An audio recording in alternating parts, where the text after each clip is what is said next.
කල්පනා කරලා බලන්න පින්නතුනේ තේරුම් අවබෝධකම් තියෙන කාලේ ඉඳන් ඇඬුවනම් ඇඬුවේ කවුරු හින්දාද? අපි ගැන හිතලා අඬන අවස්ථා බොහොම අල්පයි සල්පයි. එහෙමනේ. මිනිස්සු අඬන්නේ අනුන් හින්දා. දැන් ඔය මහත්තයා දැන් ඔය කරුණු සියල්ලම ආධ්‍යාත්මික කාරණානේ. సంతానගත සිතුවිලිත් එක්ක උඩ යට එන කාරණා. නමුත් භෞතික ලෝකේ මිනිස්සු වැඩිපුරම හම්බ කරන්නේ අනුන් වෙනුවෙන්ද තමන් වෙනුවෙන්ද?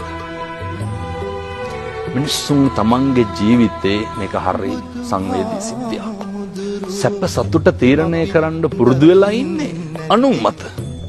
උදාහරණයක් විදිහට බලන්න මේක තේරුම් ගන්න පුළුවන් නම් බොහොම පහසුයි මිනිස්සුන්ට ජීවත් වෙන්න.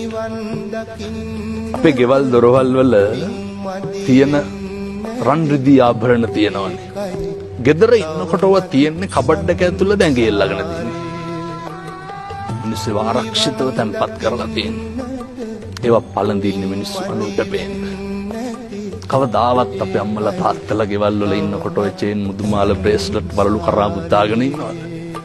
නැහැ. මිනිස්සු වැඩිපුරම ධනය හම්බ කරලා සුරක්ෂිත කරන්නේ මේ. අනුන් මත තමයි තමන්ගේ සැප සතුට තීරණය කරන්නේ. අනුන් මත තමයි තමන්ගේ සැප සතුට තීරණය කරන්නේ. ඊළඟට මිනිස්සු ගෙවල් දොරවල් අලංකාර කරන්නේ. ඒක තමන් නිදාගන්න කාමරය තමන්ගේ කුස්සිය කවදාවත් පිළිවෙලට පිරිසුදුව මේ මාබල් ටික අල්ලලා හොඳ මෙට් එක එහෙම නිදාගන්නේ නැහැ.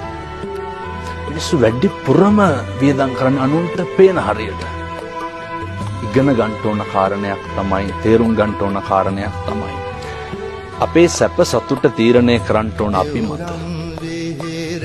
අපේ සැප සතුට තහවුරු කරන්න ඕන අපි මත. එතකොට මේ කාරණේදී බොහොම වැදගත් පුරුදු වෙන්න ඕනේ.